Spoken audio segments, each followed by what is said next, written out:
বঙ্গোপসাগরে সৃষ্ট নিম্নচাপটি গভীর নিম্নচাপে পরিণত হয়েছে। এই নিম্নচাপটি আজ সন্ধ্যা নাগাদ পশ্চিমবঙ্গ উড়িষ্যা উপকূল অতিক্রম করতে পারে এবং তার প্রভাব পড়তে পারে বাংলাদেশের বিভিন্ন উপকূলীয় এলাকায়।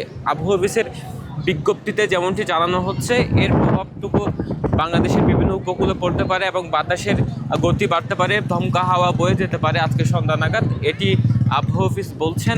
এখনও পর্যন্ত 3 নম্বর স্থানীয় সতর্ক সংকেত জারি রেখেছে আবহাওয়া অফিস। আমরা যদি কক্সবাজারের এখন চিত্র দেখাই, আমরা রয়েছে সমুদ্র সৈকতে, পানির উচ্চতা বেড়েছে, ঢেউয়ের উচ্চতা বেড়েছে। আমরা গত 3 দিন ধরেই এমন অবস্থা দেখছি যে সাগরে পানির উচ্চতা বাড়ছে এবং এই উত্তাল সাগরের মধ্যেও পর্যটকেরা গোসলে ব্যস্ত। আমরা দেখছি এখানে বিপজ্জনক এরিয়া বলে আমরা এলাকা বলে একটি এখানে ঘোষণা দেওয়া হয়েছে পতাকা টাঙিয়ে, তারপরেও এখানে পর্যটকরা গোসল করছেন, যদিও এখানে লাইফগার্ডরা তাদের নজরে রেখেছেন। এখন আমরা কক্সবাজারের আবহাওয়া পরিস্থিতি যদি বলি, সকাল থেকে কিছুটা বাতাসের গতি বেড়েছে, আকাশে মেঘাচ্ছন্ন আকাশ, রোদের দেখা নেই, তবে বৃষ্টিও পড়ছে না সকাল থেকে।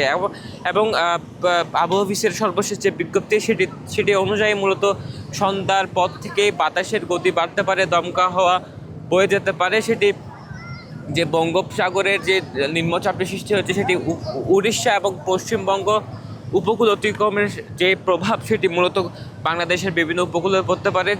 গত 2 দিন আগ থেকে মূলত কক্সবাজার সহ 4 সমুদ্র বন্দরে 3 নম্বর স্থানীয় সতর্ক সংকেত রেখেছে, সেটি এখনও পর্যন্ত বহাল রয়েছে।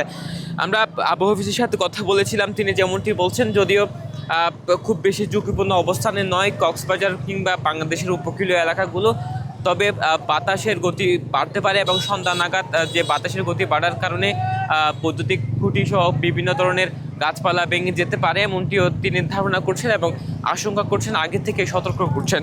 যদিও এখনও পর্যন্ত ওভাবে বড় কোনো ঝুঁকির বিষয় এখনও পর্যন্ত আমরা জানছি না। সব কিছু মিলিয়ে এখন কক্সবাজার সমুদ্র সৈকতে রয়েছে, এখানে সমুদ্রের ঢেউ বেড়েছে, পানির উচ্চতা বেড়েছে এবং এই পানির উচ্চতা বাড়ার কারণে যে ঝুঁকি যেটি বেড়েছে সেটা হচ্ছে সমুদ্র সৈকতে যারা গোসলে নামছেন। সব কিছু মিলিয়ে আবহাওয়া এখন কিছুটা শীতল রয়েছে, অর্থাৎ কিছুটা বাতাসের গতি বেড়েছে। তবে আবহাওয়া অফিস বলছেন সন্ধ্যার পর থেকে মূলত দমকা হাওয়া বয়ে যেতে পারে, সেটি উড়িষ্যা এবং পশ্চিমবঙ্গ উপকূলে যে নিম্নচাপটি আঘাত করার প্রভাবটুকু মূলত বাংলাদেশের বিভিন্ন উপকূলে পড়তে পারে। এ ছিল কক্সবাজার থেকে সর্বশেষ।